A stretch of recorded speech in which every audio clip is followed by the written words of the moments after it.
Noticentro 1, CMI. Buenas noches, bienvenidos a las noticias. Los siguientes son los 3 hechos más importantes de hoy en Colombia. En medio de un enorme dispositivo de seguridad en el que participaron más de 200 policías y militares, fue extraditado a Estados Unidos el jefe máximo del Clan del Golfo, Dairo Usugadavid, alias Otoniel. La extradición se cumplió minutos después de que el Consejo de Estado levantara una restricción legal que impedía la extradición del narcotraficante Otoniel. Deberá responder ante cortes de Nueva York y de la Florida por 3 cargos relacionados con narcotráfico. Ampliaremos esta noticia en nuestra emisión nacional a las 9 de la noche.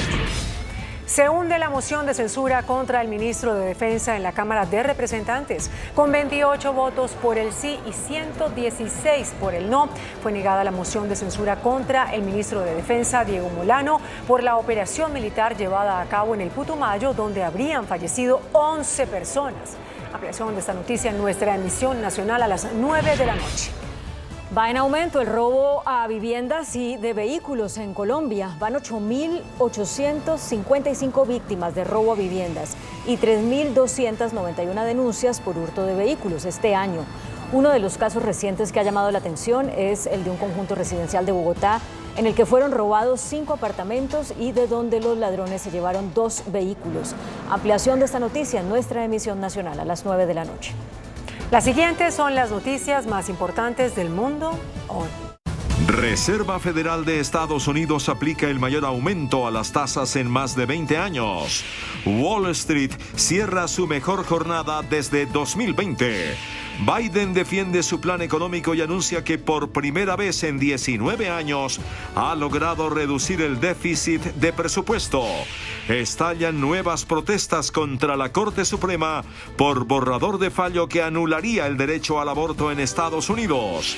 Candidato de Trump gana las primarias en el estado de Ohio y abre la carrera en el Partido Republicano. Presidente Biden lanza ataques contra el movimiento creado por Trump y lo califica del peor extremismo. Por tierra, cielo y mar, Rusia ataca la infraestructura de Ucrania. Investigación revela que en teatro de Mariupol, bombardeado por Rusia, no hubo 300, sino 600 muertos. Rusia amenaza con destruir cualquier transporte de la OTAN que entregue suministros militares a Ucrania. Lula da Silva dice que el presidente de Ucrania es tan culpable de la guerra como Putin. El Papa afirma que la invasión a Ucrania por parte de Rusia fue producto de una provocación de la OTAN a Putin. Emergencia por inundaciones históricas en España. California impone récord y logra cubrir casi el 100% de la demanda eléctrica solo con energías renovables. Con Claudia Palacios y Margarita Ortega. La Reserva Federal de Estados Unidos aprobó la mayor subida de tipos de interés en 22 años, con un aumento de medio punto porcentual que tiene como único objetivo contener la inflación que ha alcanzado el máximo en 4 décadas. Una semana después de conocerse que la economía estadounidense experimentó en el primer trimestre la primera contracción desde el inicio de la pandemia y la inflación llegó al 8,5%, el máximo en 4 décadas, la Fed hizo su mayor aumento de tasas desde mayo del año 2000 tras 2 días de reunión de su Comité de Política Monetaria, que concluyó con una subida de los tipos en 0,5 puntos, lo que los deja entre el 0,75% y el 1%. La última vez que la Reserva Federal subió medio punto las tasas, Twitter no existía, Google no cotizaba y el iPhone no se había inventado. Inflation is much too high, and we understand the hardship it is causing, and we're moving expeditiously to bring it back down. We have both the tools we need and the resolve that it will take to restore price stability on behalf of American families and businesses. Ahora la Fed anticipa que serán necesarias subidas sucesivas, que Powell cifró en medio punto en cada una de las 2 próximas reuniones, lo que llevaría a los tipos entre el 1,75% y el 2% a finales de julio. We are on a path to move our policy rate expeditiously to more normal levels, assuming that economic and financial conditions evolve in line with expectations. Wall Street reaccionó con fuertes alzas a los anuncios de la Fed, que también comenzará a reducir sus tenencias de bonos desde junio, y advirtió que la guerra en Ucrania y los confinamientos en China agravan la inflación. Los mercados cerraron con números verdes tras el anuncio de la Reserva Federal de aumentar sus tasas. La medida fue recibida positivamente en Wall Street, que reportó fuertes ganancias, y de hecho el Dow Jones, su principal indicador, se disparó. La bolsa de Nueva York celebró con una fuerte alza el aumento de tasas de medio punto porcentual decidido por la Reserva Federal estadounidense. Wall Street cerró plagado de números en verde y el Dow Jones de Industriales, su principal indicador, ganó un 2,81% al sumarse casi 1.000 puntos en una sola jornada, mientras el selectivo Standard & Poor's 500 subió 2,99% y el Nasdaq, donde cotizan las principales compañías tecnológicas, ganó un 3,19%. Los inversionistas aseguraron que fue un día de fiesta en Wall Street debido a que los rendimientos de los bonos ceden y finalmente la Fed no fue tan ortodoxa como se esperaba. Entre tanto, el presidente Joe Biden defendió su plan económico y destacó la reducción del déficit federal por primera vez en 19 años. El presidente Joe Biden defendió este miércoles los esfuerzos de su administración para reducir el déficit federal de Estados Unidos, alegando que su plan ha logrado frenar 19 años de sobregiros. This week, my administration released new information that contains that we're on track to cut the federal deficit by another $1.5 trillion by the end of this fiscal year, the biggest decline in a single year ever in American history. The biggest decline on top of us having a $350 billion drop in the deficit last year, my first year as president. El mandatario y su administración demócrata están siendo criticados por los republicanos debido a un histórico aumento de la inflación que algunos críticos atribuyen a un exceso de gastos durante la pandemia de COVID-19 y problemas en la cadena global de suministros.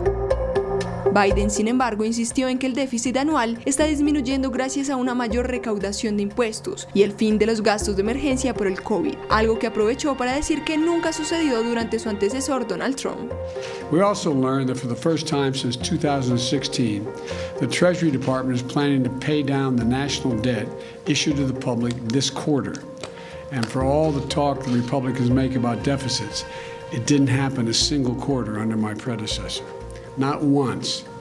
The bottom line is the deficit went up every year under my predecessor before the pandemic and during the pandemic. El déficit es una forma de aliviar las presiones inflacionarias en una economía en la que, como consecuencia de una guerra y los precios del gas, el petróleo, los alimentos y todo aumentaron. Continúan las multitudinarias protestas frente a la Corte Suprema de Estados Unidos, que está evaluando la posible anulación de ley de aborto en la nación norteamericana. Además de Washington, otras importantes ciudades del país fueron foco de estas protestas.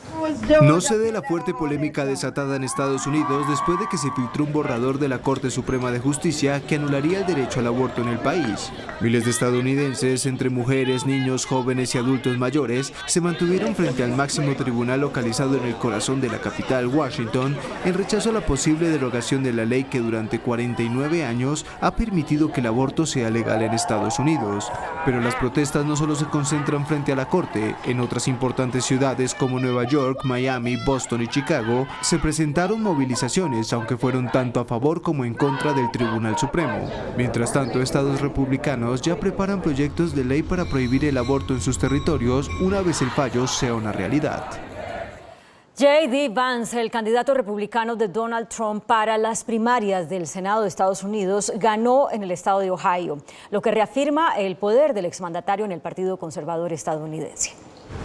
Ohio, un estado del medio oeste considerado un termómetro de la temperatura política de Estados Unidos, celebró una de las primarias del Senado más polémicas y seguidas de cerca en el país, debido a que ofrece un panorama anticipado sobre el control del expresidente Donald Trump en el Partido Republicano. J.D. Vance, el candidato apoyado por Trump en las primarias republicanas del estado para el Senado, se proclamó como ganador de la contienda. This campaign, I really think, was a referendum on what kind of a Republican Party we want and what kind of a country we want. We went to battle. Vance, de 37 años, lideró los resultados en un grupo que incluía a otros 4 candidatos con puntos de vista muy parecidos. Sin embargo, él fue el único que logró llevar al exmandatario a uno de sus mítines. Se prevé ahora que Vance se enfrenta al demócrata Tim Ryan en las elecciones generales. El presidente Joe Biden arremetió contra el movimiento de los republicanos, creada por Donald Trump y conocida como MAGA, y los tildó de ser los mayores extremistas en la historia de Estados Unidos.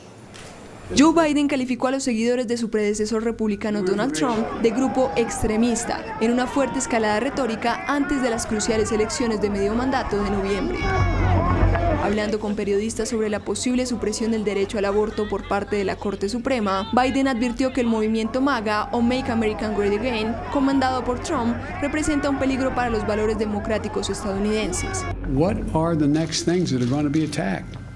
Because this MAGA crowd is really the most extreme political organization that's existed in American history. El gobernante demócrata describió las iniciativas republicanas como favorables a los ricos, en contraste con su agenda, la cual dijo estaba destinada a la clase trabajadora, un tema que probablemente se impulsará con fuerza en la campaña electoral antes de las elecciones de noviembre, que decidirán quién toma el control del Congreso.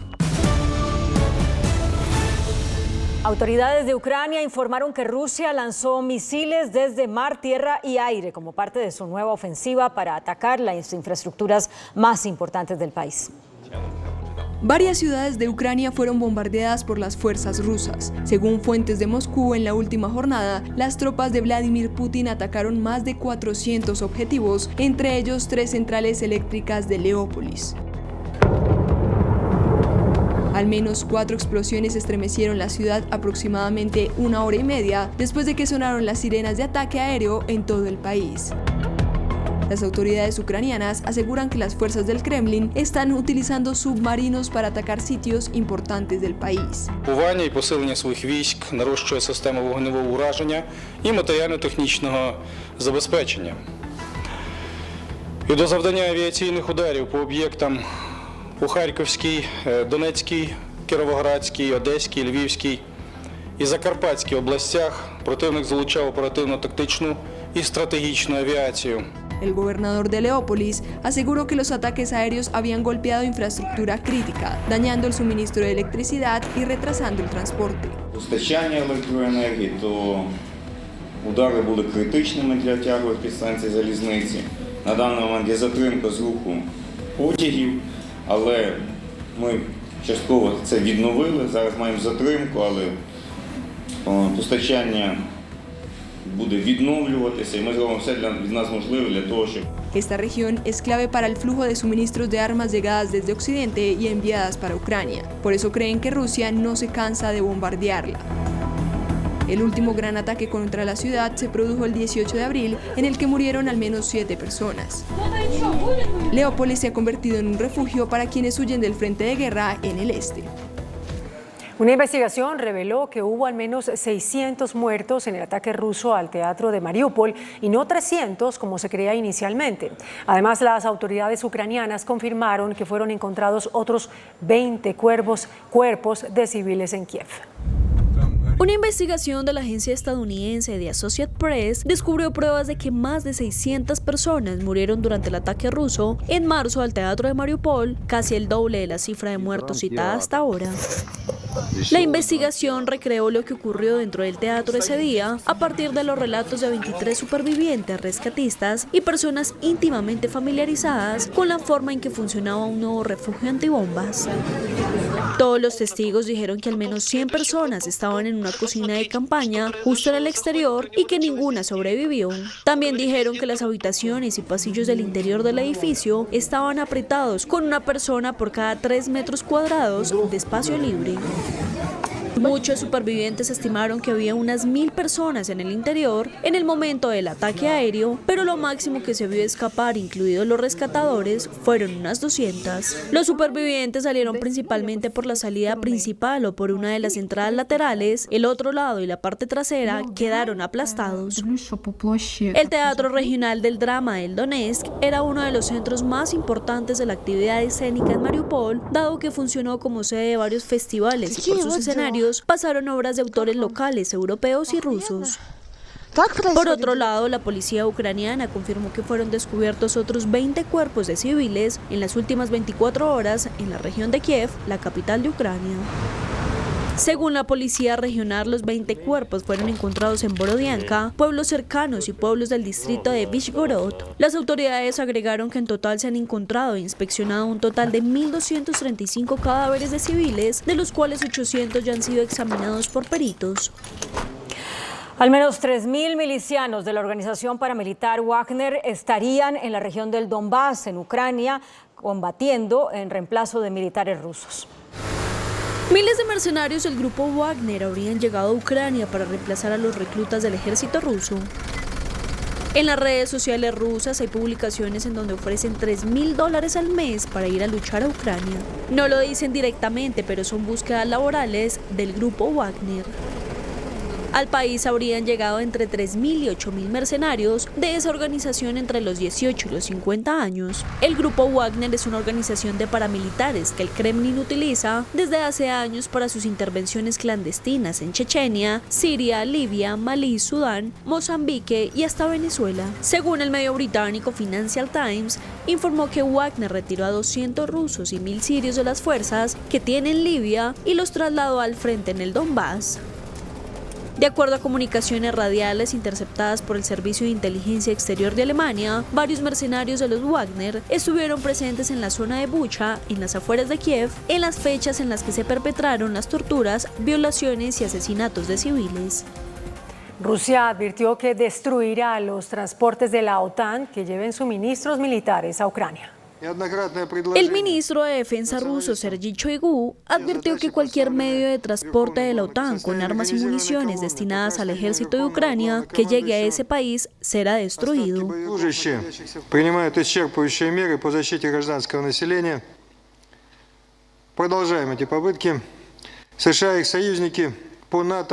Продолжает накачивать Украину оружием. Отмечу, что любой транспорт Североатлантического альянса, прибывший на территорию страны с вооружением или материальными средствами для нужд украинских вооруженных сил, рассматривается нами как законная цель для поражения. El Ministerio de Defensa de Rusia también dijo que había inhabilitado 6 estaciones de tren en Ucrania, utilizadas para suministrar armas de fabricación occidental a las fuerzas ucranianas en el este del país al bombardear sus suministros de energía. El titular de defensa ruso agregó que las Fuerzas Armadas continúan la operación militar especial y en estos momentos, junto a las milicias de las repúblicas populares de Lugansk y Donetsk, amplían el control de los territorios de ambas regiones. El expresidente de Brasil, Luis Inácio Lula da Silva, dijo que el presidente de Ucrania, Volodymyr Zelensky, es tan culpable como Putin de lo que está sucediendo y cuestionó a Estados Unidos y a la Unión Europea por el manejo que le han dado al conflicto entre Rusia y Ucrania. Durante una entrevista con la revista Time, el expresidente brasileño Luis Inácio Lula da Silva lanzó una fuerte crítica a la situación actual del conflicto entre Rusia y Ucrania. El exmandatario se refirió en duros términos al presidente ucraniano Volodymyr Zelensky, a quien colocó en el mismo nivel de responsabilidad que Vladimir Putin. Lula da Silva dijo que los políticos cosechan lo que siembran. Si siembran fraternidad, solidaridad, armonía, cosecharán cosas buenas. Si se siembra discordia, cosechará peleas. También cuestionó a Estados Unidos y la Unión Europea y manifestó que también son culpables. Da Silva agregó que no entiende el comportamiento del presidente de Ucrania, pues señaló que para él Zelensky está haciendo campaña política, ya que dice que su comportamiento es un poco extraño porque está en televisión mañana, tarde y noche. Además, dedicó una fuerte crítica al expresidente norteamericano Joe Biden, de quien dijo que no hizo nada para evitar la invasión, sino que por el contrario la incitó. Por su parte, el Papa Francisco afirmó que el posible origen de la invasión rusa a Ucrania fue culpa de la OTAN. En una entrevista concedida al diario italiano Corriere della Sera, el Papa Francisco afirmó que la expansión de la OTAN hacia el este pudo haber llevado a Rusia a lanzar su operación militar especial en Ucrania. Quizá los ladridos de la OTAN a la puerta de Rusia provocaron que el presidente ruso Vladimir Putin optara por tomar esa decisión. A pesar del brutal derramamiento de sangre y las múltiples crisis humanitarias que ha generado Rusia, con consecuencias para Europa e incluso en otros continentes, Francisco considera que las acciones de la alianza disgustaron al mandatario mandatario ruso y estima que de momento el conflicto no se detendrá. Un enfado que no sé si fue provocado, pero quizás sí. Por otro lado, el máximo líder de la Iglesia Católica reiteró su deseo de ir a Moscú y reunirse con Putin, quien sigue renuente al encuentro. Por supuesto, era necesario que el líder del Kremlin permitiera algunas ventanas. Todavía no hemos recibido respuesta y seguimos insistiendo, aunque me temo que Putin no puede y no quiere tener esta reunión ahora mismo. Pero tanta brutalidad, ¿cómo no detenerla? Por el momento subrayó que no irá a Ucrania porque desea primero ir a Rusia. El Kremlin negó de manera categórica que Rusia vaya a declarar la guerra a Ucrania o a decretar una movilización general el próximo 9 de mayo, cuando el país celebra el Día de la Victoria de la Unión Soviética sobre la Alemania nazi en 1945. Como un disparate fueron catalogadas las advertencias de Occidente acerca de la posibilidad de que el próximo 9 de mayo Rusia declare la guerra en Ucrania para iniciar una movilización general de tropas ante los tropiezos de la actual operación militar especial rusa. Какова вероятность, что Путин воспользуется 9 мая и для того, чтобы все-таки объявить войну Украине? Никакова. Мы уже ответили на этот вопрос. Нет, это чушь. Sobre las negociaciones con Ucrania, el Kremlin señaló que difícilmente se puede constatar una constancia de la parte ucraniana en los más diversos niveles, advirtiendo que cada día cambian su postura, por lo que estas incongruencias solo pueden tener una respuesta negativa que no genera seguridad para que el proceso negociador pueda llegar a un buen puerto. Y pese a que el gobierno ruso lo niega, tanto funcionarios estadounidenses como occidentales creen que Vladimir Putin explotará el significado simbólico y el valor propagandístico de este día celebrado desde 1945 para anunciar un logro militar en Ucrania, una importante escalada de las hostilidades o ambas cosas. De hecho, según los servicios de inteligencia ucraniana, Rusia se prepara para celebrar su fiesta del Día de la Victoria sobre la Alemania nazi tras la Segunda Guerra Mundial en la devastada Mariupol, al sur de Ucrania, donde los cuerpos de los civiles asesinados y las municiones rusas sin detonar se estarían retirando de las calles centrales de la estratégica ciudad portuaria. La Unión Europea pidió un embargo total al petróleo ruso.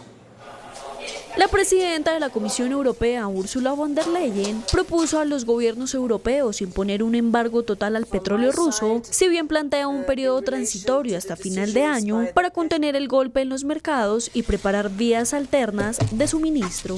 Today we are addressing our dependency on Russian oil, and let's be clear, it will not be easy, because some member states are strongly dependent on Russian oil, but we simply have to do it. So today we will propose to ban all Russian oil from Europe. This will be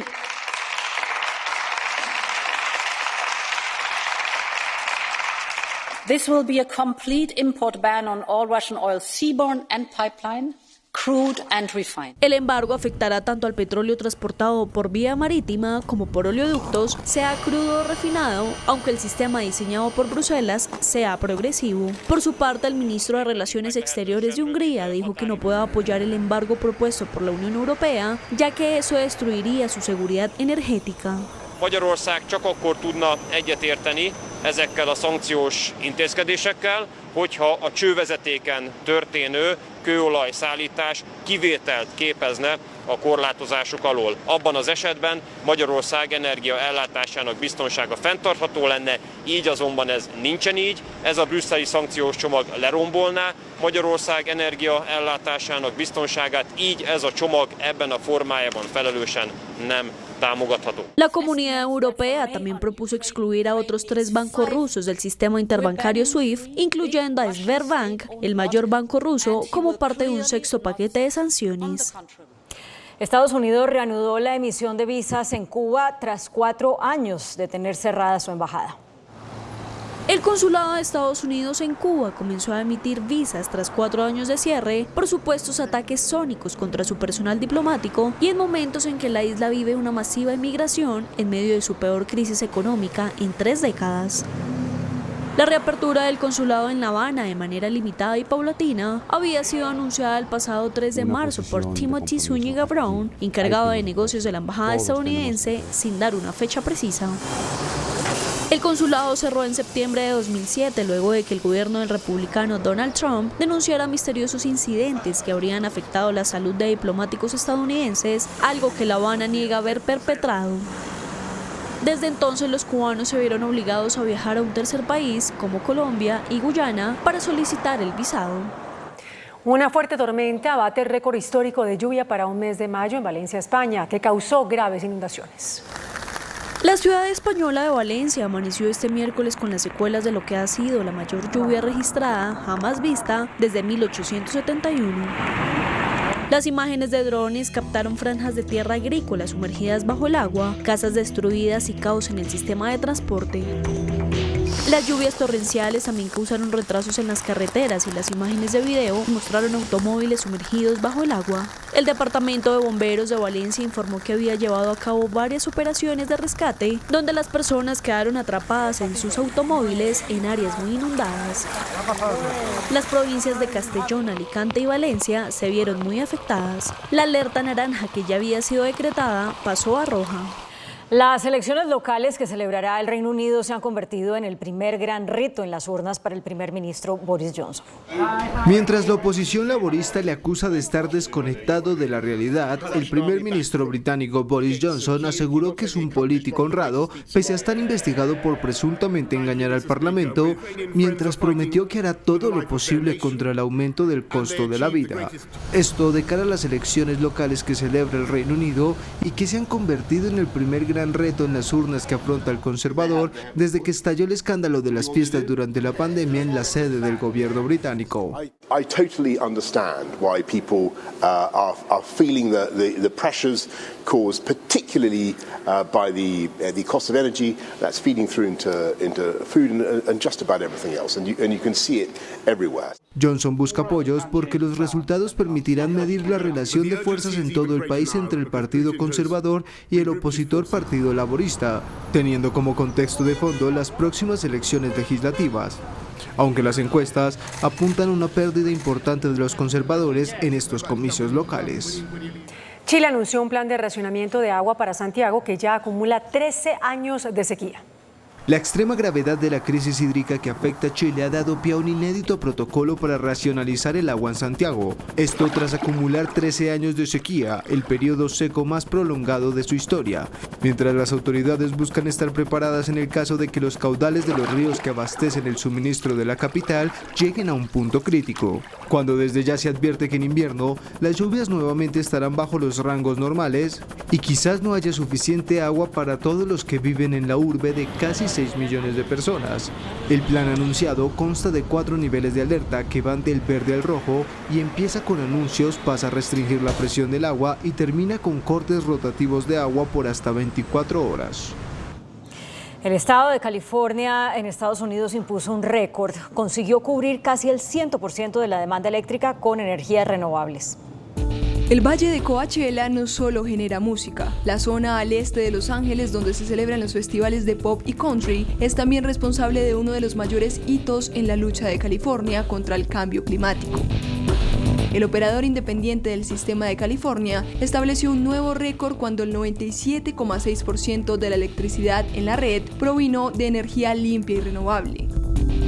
Consiguieron que por primera vez California funcionara únicamente con energía solar, eólica, fotovoltaica y geotérmica, entre otras. Este hito, que duró 15 minutos, es el principio de las aspiraciones de California, que espera para 2045 contar con el 100% de su electricidad procedente de energías renovables, un objetivo que deberán cumplir ante la grave situación de sequía que atraviesa el estado.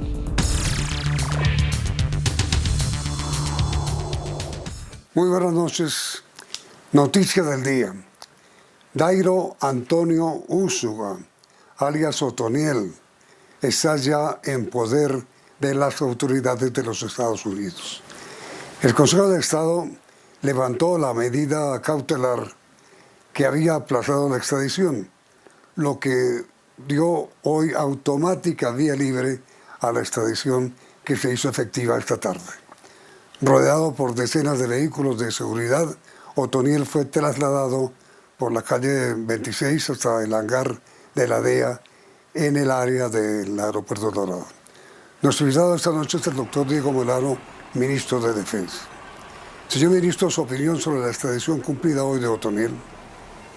Yamit, como usted lo ha señalado, la extradición de alias Otoniel, el peor criminal en el siglo XXI, solo comparable con Pablo Escobar, con todas las atrocidades que cometió en contra de la fuerza pública, con su multimillonario negocio del narcotráfico, con las afectaciones a miles de víctimas, niños, niñas, por abuso sexual, desplazamientos forzados, asesinato de líderes sociales, hoy demuestra un triunfo y una victoria del Estado colombiano, un triunfo y una victoria de una fuerza pública que de forma integral logró, después de más de 12 años de búsqueda, capturarlo, llevarlo a la justicia, y hoy se materializa su extradición para que pague por sus responsabilidades de narcotráfico en el mundo. Señor ministro, ¿qué se le puede decir a las víctimas de Otoniel aquí en Colombia que esperaban que él fuera juzgado aquí para que respondiera en Colombia por los crímenes que cometió y que esperaban además más confesiones del narcotraficante? Yamit, lo dijo claramente el presidente Iván Duque hoy en su alocución. Aquí, después de que él pague sus penas relacionadas con el narcotráfico y por supuesto por lo cual es extraditado, tendrá que venir a Colombia a pagar las penas por todos los hechos que generaron víctimas de desplazamiento, víctimas de minas antipersona, víctimas de explotación sexual, como también por asesinato de líderes sociales.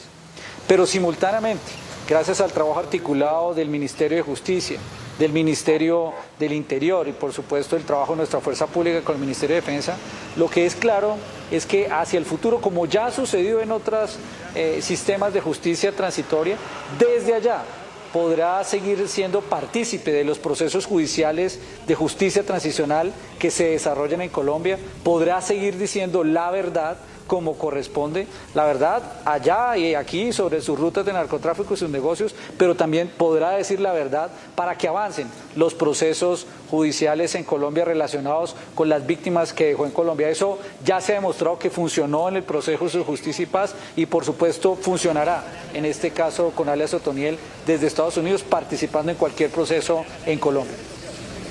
En Estados Unidos, señor ministro, ¿dónde se cumplirá el juicio contra Otoniel? La información inicial es que va hacia Colorado, pero por supuesto será ya las autoridades judiciales en Estados Unidos las que desarrollen todo el proceso por el cual fue extraditado. ¿Víctimas colombianas podrían asistir a este juicio y ser testigos contra Otoniel o no, señor ministro?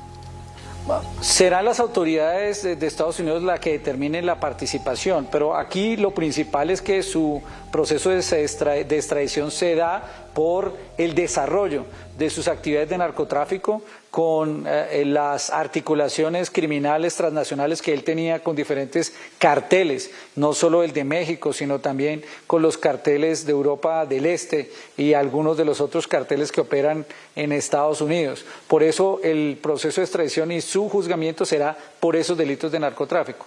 Todo aquel proceso que en Colombia comienza a desarrollarse de justicia transicional, como el caso de la Justicia Especial para la Paz u otro que se desarrolle, podrá requerir la participación de este alias Otoniel, de modo que pueda también aportar la verdad de acuerdo con los requerimientos que hagan las diferentes víctimas.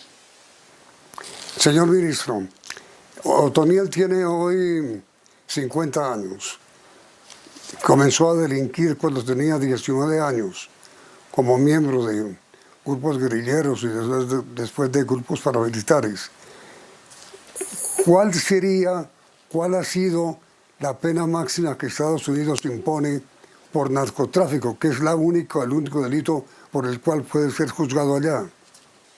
Pues la verdad, Yamil, yo no me atrevería a señalar una condena máxima porque eso lo hace únicamente la autoridad judicial de Estados Unidos.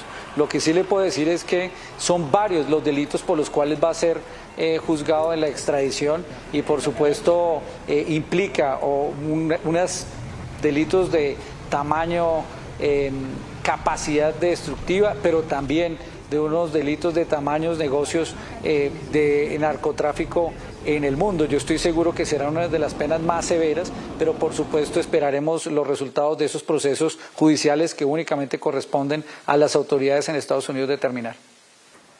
¿Pero qué otros delitos distintos al narcotráfico pueden ser juzgados en Estados Unidos, ministro? Pues están todos los delitos asociados al narcotráfico, como lavado de activos, el tráfico de estupefacientes y los otros por los cuales se desarrolla la extradición. Pero, por supuesto, en el proceso investigativo, con los aportes que hagan los diferentes entes judiciales en Estados Unidos, podrán evidenciarse algún otro tipo de delitos en ese proceso investigativo que se desarrolla allá. Lo que es claro es que, como lo ha dicho el presidente Iván Duque, los delitos que cometió en Colombia también deberá pagarlos en Colombia con todo el proceso judicial que se desarrolla en Colombia y lo hará al final cuando termine su sanción y sus penas privativas de la libertad en Estados Unidos. Candidatos a la presidencia de la República, señor ministro, han dicho con respecto a la extradición que sería en el próximo gobierno una excepción mucho más dura, porque actualmente ocurre que si un extraditado hace confesiones, tiene rebajas de pena. ¿Eso podría ocurrir en el caso de Otoniel? Lo que le puedo afirmar, Yamid, es que es únicamente las autoridades judiciales las que determinan con su mismo marco jurídico el que pueden determinar ese tipo de concesiones en el proceso judicial. Lo que sí sé es que debido al tipo de crímenes y los negocios multinacionales de narcotráfico y los efectos que estos tuvieron a lo largo de los últimos 20 años de vida criminal, por supuesto lo que uno espera es que tenga las penas más severas. ¿Usted ha tenido comunicación con el señor ministro de Defensa de los Estados Unidos o el de Justicia, ministro, sobre el tema de Otoniel? En el caso de Otoniel hemos tenido comunicación aquí directamente con el embajador de Estados Unidos y por supuesto lideró el proceso de extradición nuestro ministro de Justicia, Wilson Ruiz. Muy agradecido, ministro, por haber aceptado esta invitación. Si usted me lo permite, yo quisiera una vez más reafirmarle a los colombianos que esta operación militar legítima contra Otoniel, que hoy permite su extradición, son el tipo de operaciones que todos los días hacen nuestros soldados y policías para defender a los colombianos. Ministro, muchas gracias. Es usted muy amable. Gracias, Yamil. Y a ustedes, televidentes, gracias por la sintonía. Y los invitamos a continuar aquí en Noticentro 1 CMI. Noticentro 1 CMI. Dairo Antonio Úsuga, alias Otoniel, ya está en poder de las autoridades norteamericanas. Será juzgado por 3 casos relacionados con narcotráfico y lavado de activos. Impresionante despliegue de seguridad con tanquetas y helicópteros para entregarlo a la DEA. Opiniones divididas de los candidatos presidenciales. Las víctimas protestan. Expresidente Uribe irá a interrogatorio en proceso por presunto soborno a testigos. Llamado a juicio ex embajador Fernando San Clemente por caso de narcofinca. Violentos disturbios en la Plaza España provoca operativo de la DIAN. Ultimátum de la alcaldía a los emberas que ocupan el Parque Nacional. Cámara niega censura a ministro de Defensa por operación militar en Putumayo. 32% de los estudiantes en Colombia denuncian acoso escolar o bullying. Tragedia en norte de Santander. Viola y asesina a una niña y linchan al agresor. Menor venezolano asesina a estudiante en Suba y lo capturan. Alerta por hepatitis infantil en el país. Efectos en Colombia del alza en las tasas de interés en Estados Unidos. Con Claudia Palacios y Margarita Ortega. Iniciamos nuestra segunda hora de noticias. En las próximas horas aterrizará en el estado de Colorado, en Estados Unidos, el avión de la agencia antidrogas de ese país que transporta a Dairo Antonio Úsuga, alias Otoniel, ex jefe del Clan del Golfo, quien fue extraditado en medio de un enorme dispositivo de seguridad en el que participaron más de 200 policías y militares.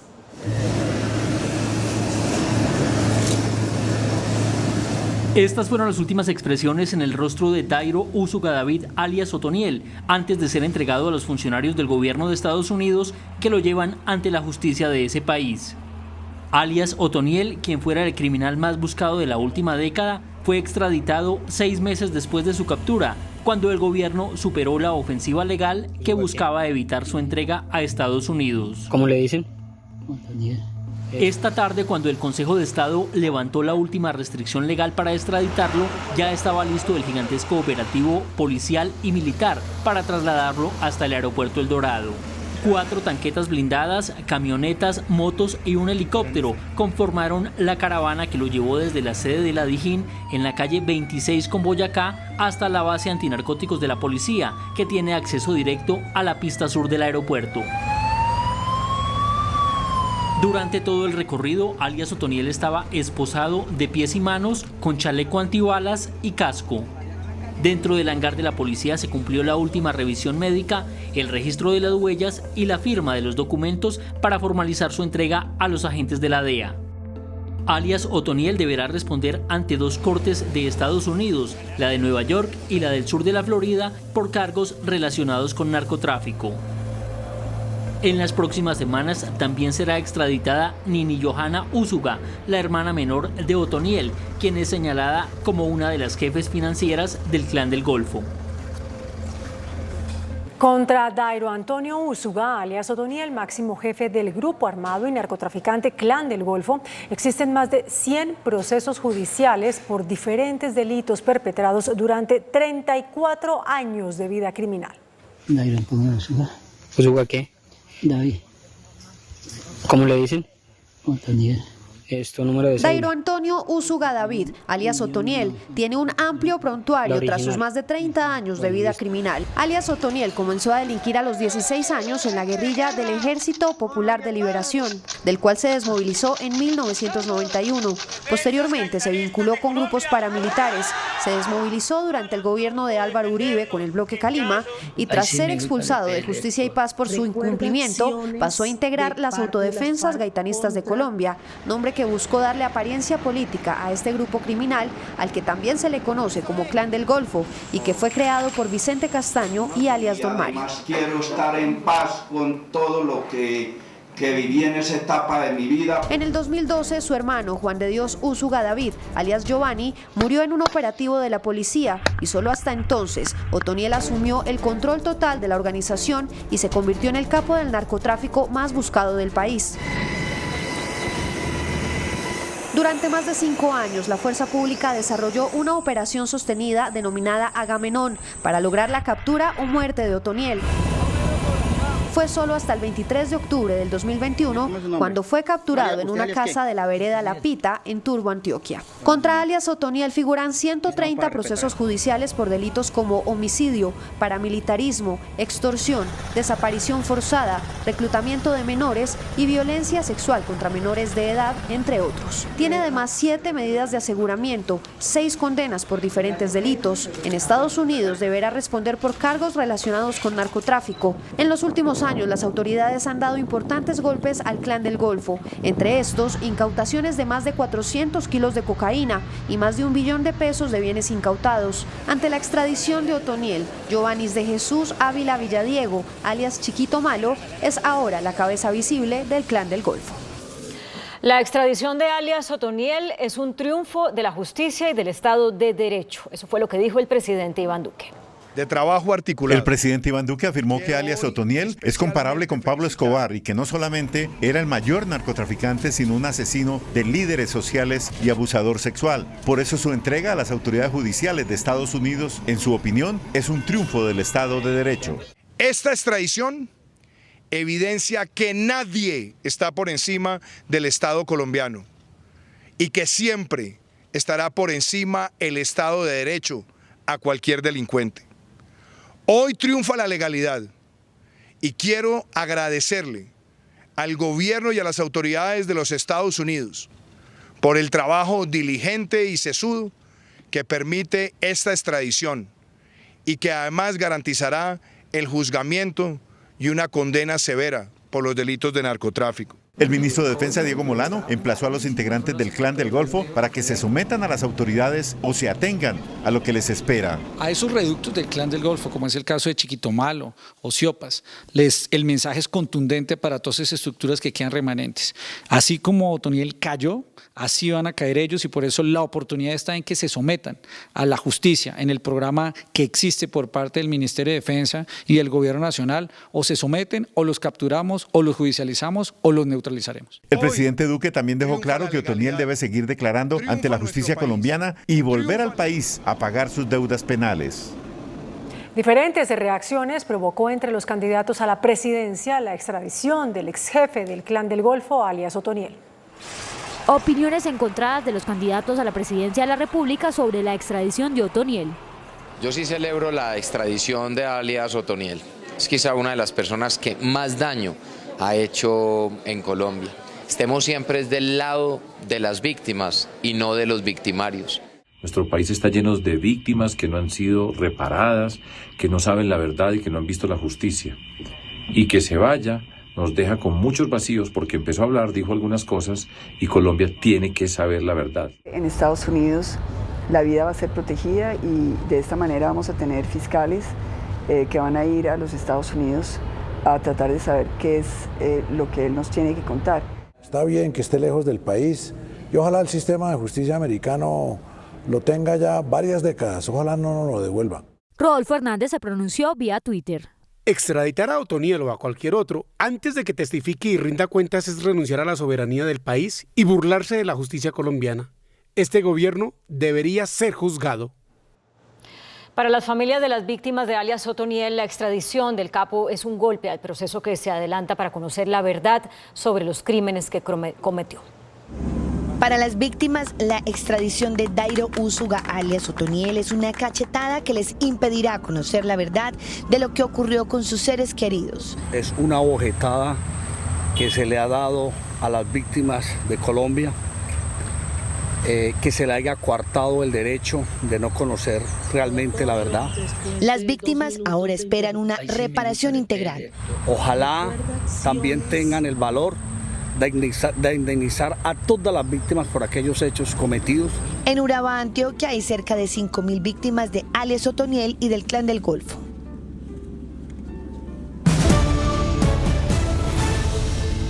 El excomandante de las fuerzas militares, general en retiro Leonardo Barrero, no seguirá como asesor de seguridad de la alcaldía de Cali. Así lo confirmó el alcalde de esa ciudad, Jorge Iván Ospina. Según el alcalde de Cali, Jorge Iván Ospina, retira del cargo de asesor al general en retiro Leonardo Barrero para que ejerza su derecho a la defensa por los señalamientos que hizo alias Otoniel en su contra ante la JEP por presunta vinculación con narcotráfico y grupos armados ilegales. No creo que sea oportuno ni apropiado tener a una persona mencionada como ser parte de la nómina de una organización criminal que esté vinculada a la Secretaría de Seguridad y Justicia. El cuestionado excomandante de las fuerzas militares tenía un contrato para asesorar a la Secretaría de Seguridad desde octubre del año pasado en temas relacionados a la prevención del delito, entre otros, y devengaba un salario de 11 millones de pesos. La Fiscalía citó al expresidente Álvaro Uribe a interrogatorio dentro del proceso en su contra por fraude procesal. Otras 27 personas también serán citadas por el nuevo fiscal del caso, Javier Cárdenas.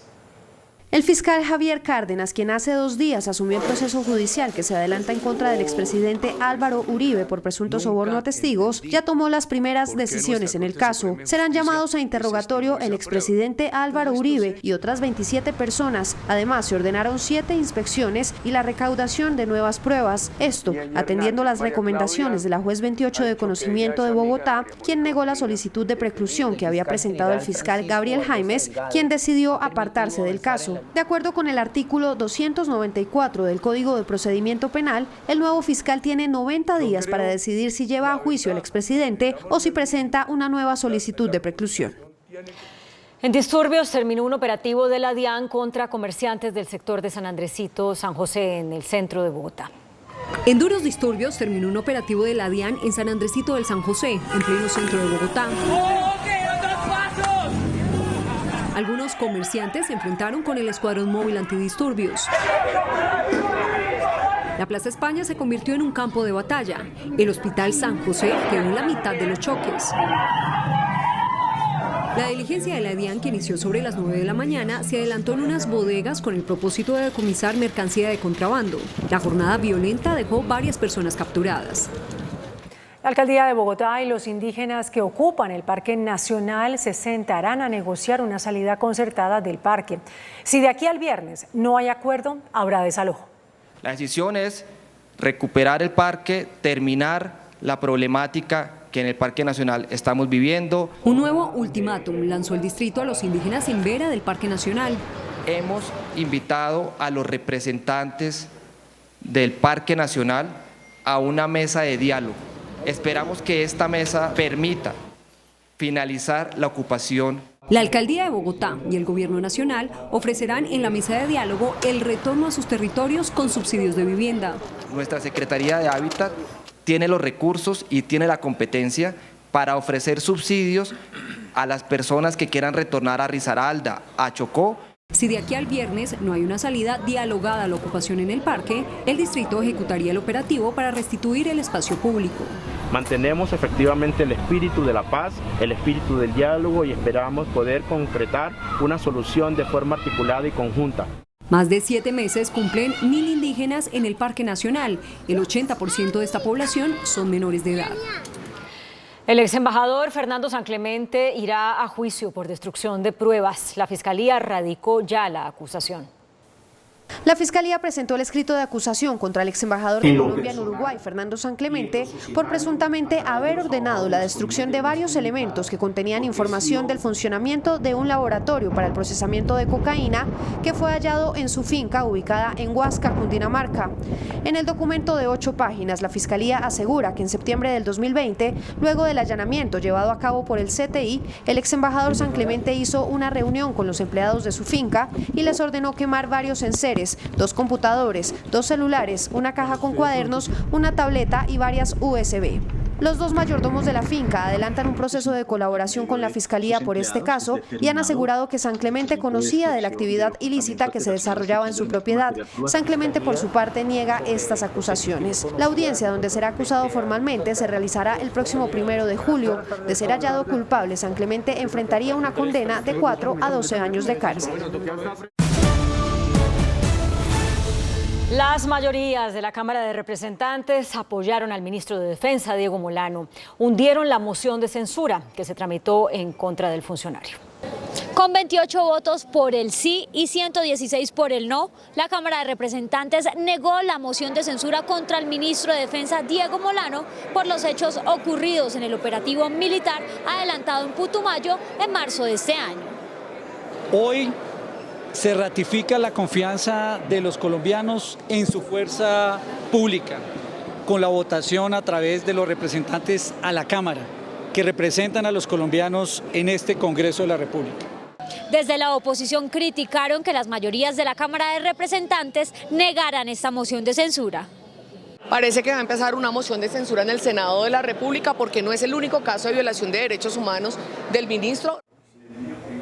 Antes de la fallida moción de censura contra el ministro de Defensa, el senador Iván Cepeda denunció que en operativos militares realizados en Montes de María y San Vicente del Caguán en marzo pasado, el ejército habría incurrido en falsos positivos. Y el segundo... La denuncia del senador Iván Cepeda sobre supuestos nuevos falsos positivos del Ejército Nacional tiene 2 casos. Uno ocurrido en los Montes de María, donde dice asesinaron a un hombre de 77 años y lo hicieron pasar por miembro del Clan del Golfo. Y otro, en una vereda de Caquetá, 15 días antes de lo ocurrido en la vereda del Remanso. Allí dice que el ejército llegó e incendió un caserío indígena y que al siguiente día, el 6 de marzo, cuando la comunidad fue a protestar y a reclamar por 5 detenidos, fue recibida de esta forma. Disparos por parte de la fuerza pública contra campesinos e indígenas, y en esos hechos fue muerto el líder campesino. Según Cepeda, el campesino muerto en ese operativo es Julián Andrés Suárez, cuyo cuerpo fue manipulado, dice él, por el ejército. El padre Francisco de Rú, presidente de la Comisión de la Verdad, aseguró que el país sigue en modo guerra, pese a la firma del acuerdo de paz con las FARC en el 2016.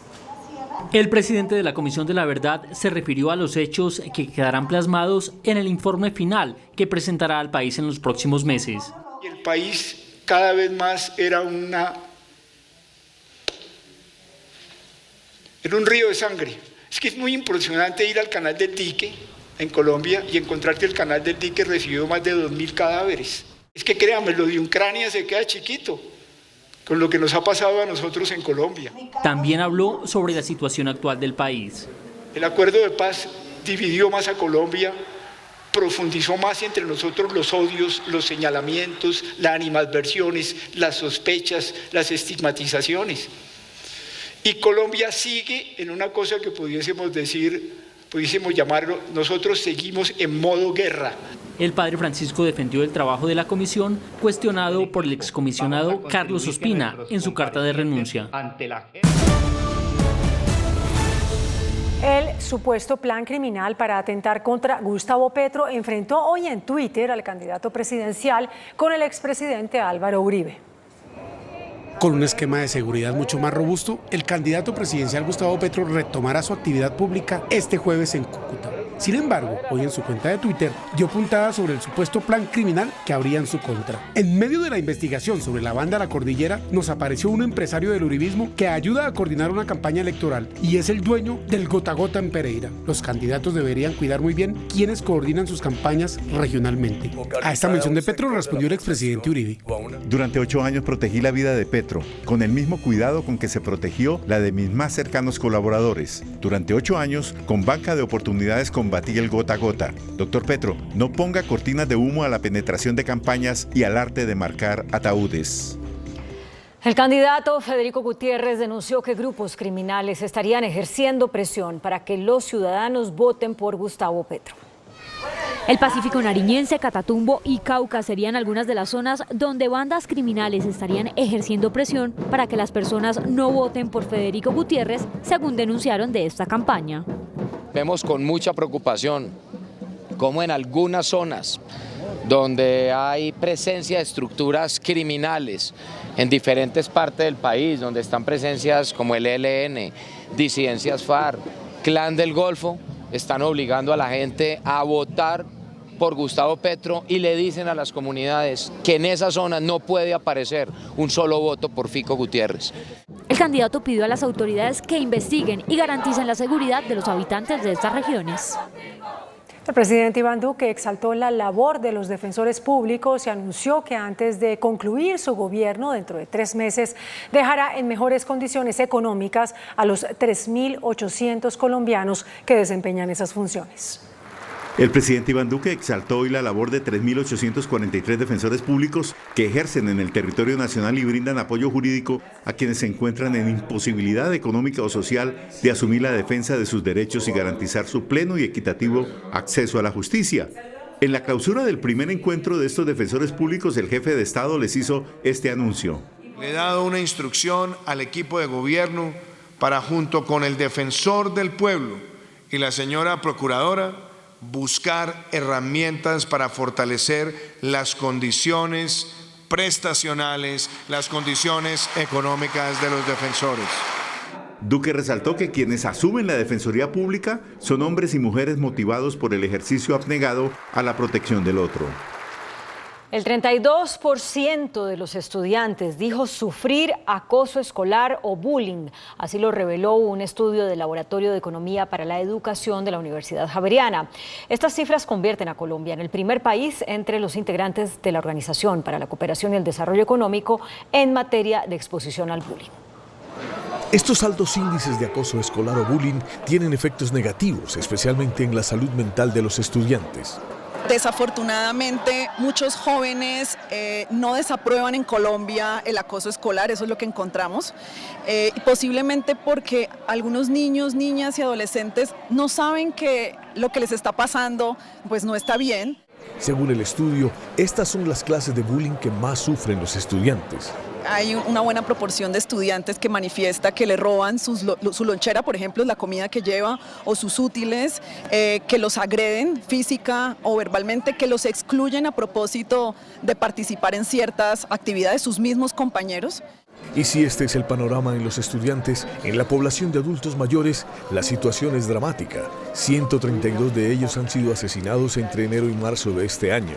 Mientras el país envejece, el presidente Iván Duque presentó su política nacional de envejecimiento y vejez. Así respondieron en la calle sobre esta iniciativa. Yo ya no creo nada. Después de que una persona sale ya es muy difícil de que ayude al adulto mayor. Si acaso es nuevo presidente, pero yo ya no creo en nada de eso. No creo en la vaina. Esperar a ver si de pronto, ahora que retire el nuevo presidente que llegue, ojalá se ocuparan más de los adultos mayores, de los ancianos, que hay mucha gente en la calle aguantando hambre. Solo en Bogotá, 600 adultos mayores se encuentran en condición de calle. En Bogotá, un estudiante fue asesinado a las afueras de un colegio en la localidad de Suba. Las autoridades capturaron al homicida. A las afueras de este colegio en la localidad de Suba y en plena entrega de boletines, fue asesinado Jordan Leonardo Cruz, de 17 años. Se haga justicia como tal las autoridades, porque el día de mañana, así como nos sucedió a nosotros el día de ayer, puede pasar con otro papá. Fue atendido en el colegio en primeros auxilios, se llamó la ambulancia, la madre de familia fue también informada. El estudiante de 10º grado recibió varias heridas con arma blanca a manos de un joven de 18 años de nacionalidad venezolana identificado como Javier Alexis Sinestrosa. Durante la misma redacción, el personal del Modelo Nacional de Vigilancia logra la captura del agresor, sorprendiéndolo con los elementos materiales probatorios. Paradójicamente, el colegio Álvaro Gómez de Suba, donde se presentaron los hechos, hacía parte del programa Entornos Seguros. Porque el sector está considerado como uno de los sectores con alta incidencia de factores opuestos a la convivencia. Las autoridades investigan los móviles del ataque, si se trata de una riña o un hurto. Va en aumento el robo a viviendas y a vehículos en Colombia. Conocimos la historia de varias familias que fueron víctimas de ladrones que entraron a 5 apartamentos y que además se llevaron 2 vehículos de un conjunto residencial en Bogotá. La inseguridad en Bogotá está desbordada. Los delincuentes ya no le temen a nada. En este conjunto residencial ubicado en Villa Alsacia se cometieron 5 robos consecutivos a apartamentos. 5 hurtos. Cada hurto oscila entre los 20 a 30 millones de pesos, donde sacan televisores, los computadores, todo lo de tecnología. Del parqueadero del mismo conjunto se llevaron 2 vehículos. En pleno parqueadero del conjunto salen del sótano 2 carros y arrancan y se pasan por encima de la portería de vigilantes y se los roban. De los autores materiales de este caso no se sabe nada. 8.855 colombianos han sido víctimas de robo a sus viviendas este año, mientras que 3.291 denunciaron ser víctimas de hurto de vehículo. Y en el país el fleteo es otro de los delitos que más se cometen. Este año se han presentado 185 denuncias ante las autoridades. En la imagen se observa cuando la víctima del fleteo sale de una tienda, minutos después de haber retirado una alta suma de dinero en un banco en el centro comercial Titán Plaza. Yo acostumbro pues que me paso el bolso así por la mano, entonces no se les facilitó jalarlo rápido y salir. Por eso me botaron al piso y para poder jalar el bolso. Finalmente se llevan el dinero, dejando a la mujer de 67 años tirada en plena vía pública y al hombre gravemente herido. Los delincuentes escaparon en motocicletas de alto cilindraje. La bala le alcanzó a dañar un poco el pulmón izquierdo. En estos momentos lo siguen drenando. Este año han sido denunciados en el país 185 fleteos. Norte de Santander, un hombre violó y asesinó a una joven. La comunidad ubicó al atacante y lo agredió hasta causarle la muerte.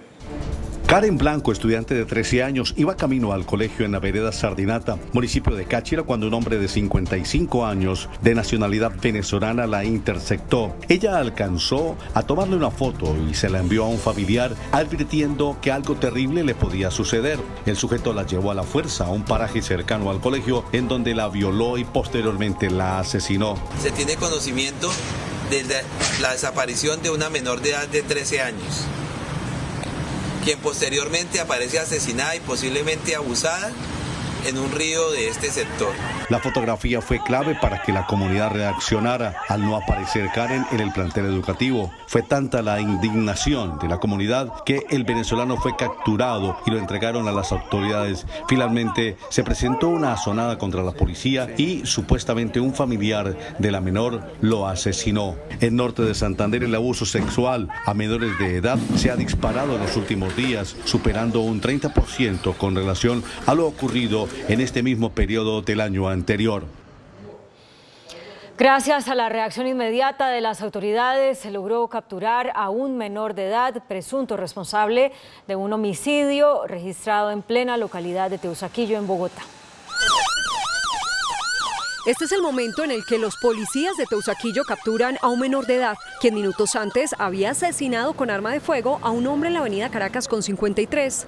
Una persona pierde la vida debido a un acto de violencia con arma de fuego, en el cual pues es ocasionado por un menor, el cual fue capturado. Tanto la víctima como el detenido tenían varios antecedentes judiciales por hurto, porte y tráfico de estupefacientes, porte de armas, amenazas, entre otros delitos. Vienen de la ciudad de Ibagué, que se encontraban departiendo aquí con otras personas en una casa. Puede ser más bien un tema de un ajuste de cuentas. En lo corrido del año se han presentado 4 homicidios en la localidad de Teusaquillo. El presidente de la Federación Médica Colombiana, Sergio Izaza, advirtió que el país debe estar alerta ante la posible aparición de la misteriosa hepatitis infantil que motivó una alarma de la Organización Mundial de la Salud. La hepatitis, una enfermedad que consiste en la inflamación del hígado por un virus, ha desarrollado una peligrosa variante que tiene en alerta a varios países del mundo. Lo grave de esto es que ya ha sido detectada en 12 o en 16 países distintos de Inglaterra. ¿Colombia está blindada o exenta de esta nueva variante de la hepatitis infantil? Yo creo que nadie puede decir que un país que esté blindado contra una enfermedad sobre la cual no se conoce todavía cuál es su agente causal.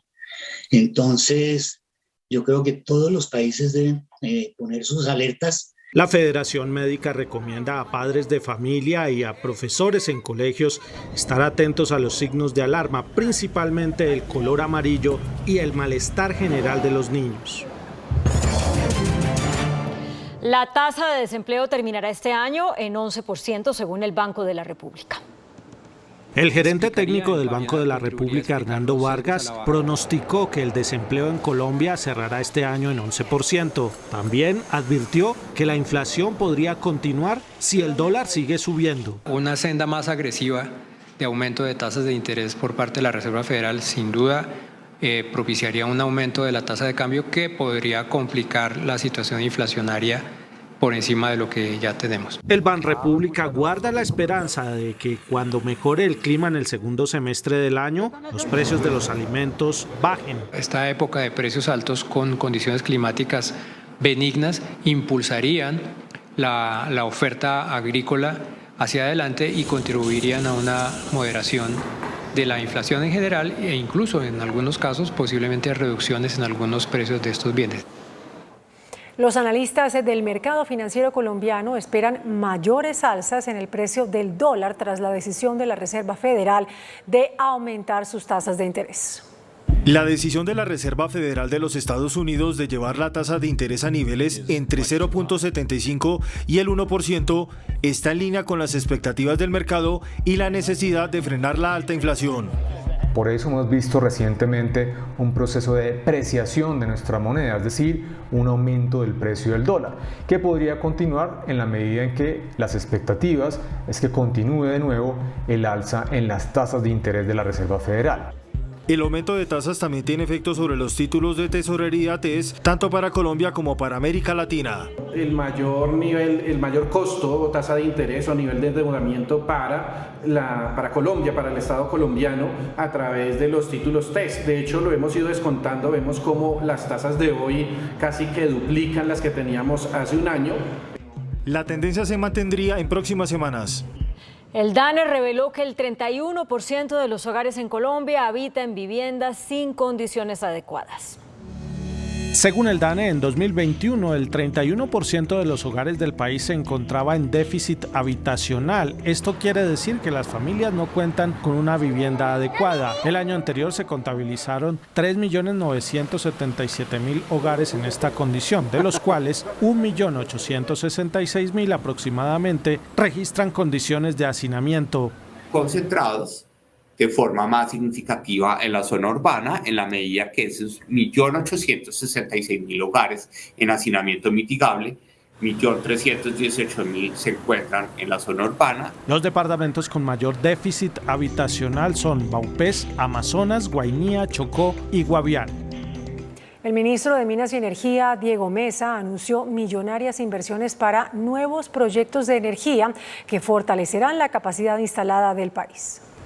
En lo corrido de este año ya entraron en operación Termovalle y Termoyopal y se espera el ingreso de Termorrubiales y Termo EBR Colombia en lo que resta de 2022. El portafolio de proyectos incluye Tesorito en el Cesar, Termocandelaria y por supuesto Hidroituango, turbinas que estarían en funcionamiento en septiembre. El gobierno señala que de esta manera se garantiza la autosuficiencia energética del país. Por el lado de energías renovables, que también le van a aportar confiabilidad al sistema, pues ya estamos con más de 756 megavatios hoy operando. Ayer estuvimos en La Loma, que es la granja solar más grande del país, 187 megavatios, y queda un pipeline de entrada en donde vamos a poder haber multiplicado por 100 veces lo que había en el año 2018. Las inversiones se estiman en más de $3.000 millones.